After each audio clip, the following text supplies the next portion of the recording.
and welcome to the Falls Prevention Program at HSS. Preventing falls includes a mixture of mobility, strength, and balance. During this video, I will be guiding you through exercises to improve your balance to assist in preventing falls. Please have some support next to you, like a chair or a countertop that you can hold on to, and join me at your own pace. If you're feeling any discomfort, please take a break or modify any of the exercises. All right, you ready to exercise with me? All right, let's get to work on some balance exercises. So we're gonna do standing for these guys. If you need to sit, that's fine. But we're gonna try to do as much standing as we can. So first I want you to just kind of get in touch with your feet, okay? So I'm gonna get you to shift your weight to the left and shift your weight to the right. I'm not very good at my left and right. And I want you to take note of what you're feeling in the soles of your feet. And if maybe you have a tendency to always keep your weight on one side, or maybe it's the other. And just if your feet feel different, if there's any discomfort or areas that your feet are feeling restricted. And then try to come to a point where your weight is evenly distributed on both your left and right foot. And then we're gonna try and shift forwards into your toes and backwards into your heels. Forward and back. So you can see me from the side here.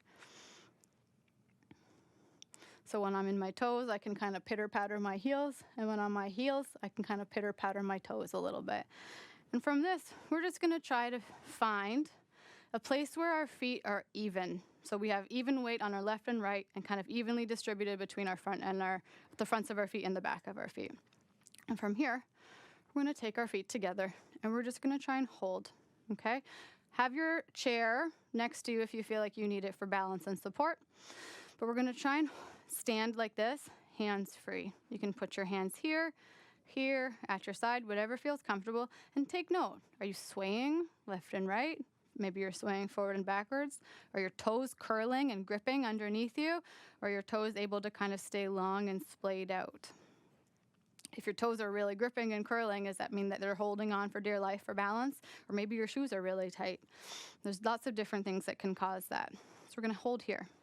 The next thing we're gonna try to do, we're gonna try and close our eyes, okay? So again, make sure your chair is close if you need it, but let's join me. See if you can close your eyes and hold your balance. And take note, are you swaying way more when your eyes are closed? What's happening with your feet? Are they shifting left and right? Do you feel your feet making these little micro adjustments as you hold your balance? That's really common, to feel your feet kind of adapting to the sway of your body. We want our feet to be able to adapt. So it's important that they can. So if your shoes are too tight, for example, or too loose, you won't be able to feel the floor as much and hold your balance. Okay? So open your eyes back up again. We're gonna try some more balance challenges. We are going to try to stand one foot about a half a foot in front of the other. So you're gonna bring your heel of one foot to the instep of your other, okay? So use your chair again to help you get into this position. Find your center, find your weight. We're gonna try to hold this position for about 10 seconds. And take note, our base of support now is quite narrow. So that's harder to balance on a narrower base of support, okay? Hold on to something if you need to, because we're gonna bump it up another notch. Now you're gonna try and take your front foot and bring your heel to the toe of your other foot. Whoop, and you're gonna see that it's maybe a little bit more challenging because you're kind of like you're balancing on a tightrope right now. So you have a very narrow base of support right now, and so your feet are working really hard, your feet and ankles, to keep you balanced.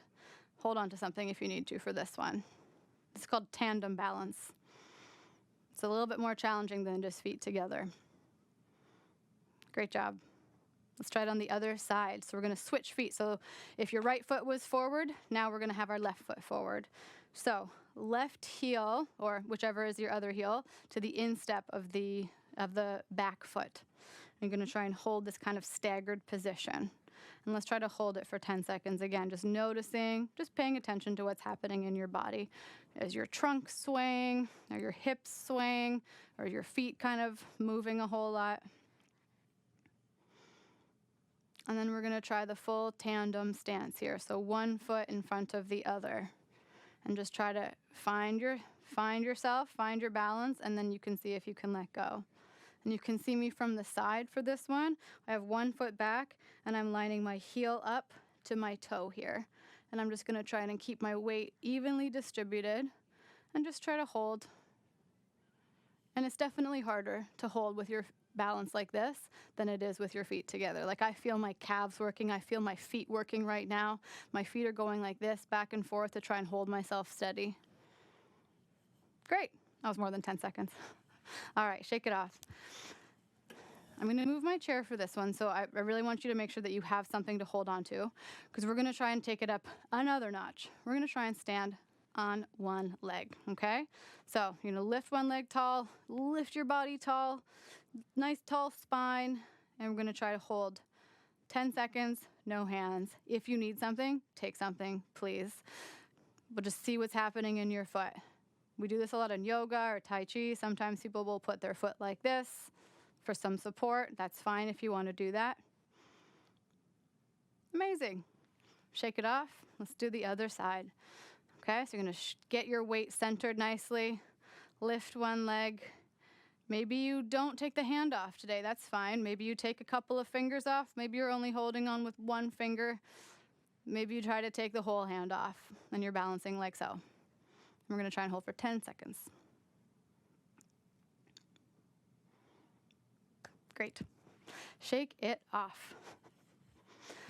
Next thing we're gonna do, we're gonna stay on 2 feet for a moment, but we're gonna try and get our head and neck involved, okay? So we're gonna try to challenge our neck and our vestibular system. This often happens when we're crossing the street. We've gotta look left and right. We've gotta look for all of the other pedestrians and the bikes and the cars, everyone out there on the street, and this can be a kind of a sticky point for people when you have to do quick motions of your head left and right. So let's try to stand still, feet together. We're gonna look left and right. Let's go for about 10 times. If you have any issues with this, like maybe your neck feels stiff or uncomfortable, or maybe you feel really unsteady when you're doing this, or dizzy, this would be time to talk to a healthcare provider. Maybe you've got something going on in your neck or something in your vestibular system. So talk to a doctor or a physical therapist if this is something that's challenging you. Great. Let's try looking up and down. Up and down. Up and down. I live in New York City. The streets are kind of rough and uneven. There's lots of tripping hazards. People leave dog poos and stuff on the street that you got to look out for. There's ice sometimes. There's big puddles that you have to look for. There's like the grates and everything. So being able to keep your balance when you're looking down towards the ground without it pulling you forward is very important. Even when you're just walking around at home and making sure that you're not tripping on things under your feet. It's really important to be able to have the mobility of your neck and the control of your balance when you're moving your head and neck and moving your eyes. Great. Can we try a full body twist? Can you look over your shoulder? Can you look over your other shoulder? Left and right. I'm not very good at left and right, am I? Right and left. How does that feel? Other ways to challenge your balance. Final thing I want to do with our balance exercise today, I want to do something called dual tasking. So that's like something like this. When you're doing something with one body part and another thing with the other body part, it's kind of tricky, right? So studies have shown that practicing dual tasking can help with your balance and prevent falls or decrease falls risk, I should say. So what we're going to try and do is we're going to start with a march like you're walking. Because you may notice that sometimes if you're out walking with your friends, holding on a conversation, your friend is over here, you're talking to them about something over here, and you're still walking forward. You've got to be able to hold your balance while doing that. So we're going to try and spell the word balance backwards, all right, while holding up this pace of walking. So see if I can do it. E, C, N, A, L, A, B. There we go. See if you can pick another word to spell backwards. Give it a try. See if you can do math backwards. See if you can recite a poem that you learned in high school. Any sort of a cognitive challenge, anything that challenges like your thinking system while keeping up like a balance task, or maybe you're standing on one leg while doing math. What is 93 minus 7? 86. These are all things that you can do to kind of challenge your brain and challenge your balance system all at once. Try bouncing a ball. That's another way that you can kind of add a dual task to your balance program. So thank you all for joining me on this balance challenge. Thanks for trying the fun dual tasking with me. You guys did great. Thank you so much for joining me in the HSS Falls Prevention Program. Please check out the links below to see some other exercise videos that we have as part of this program.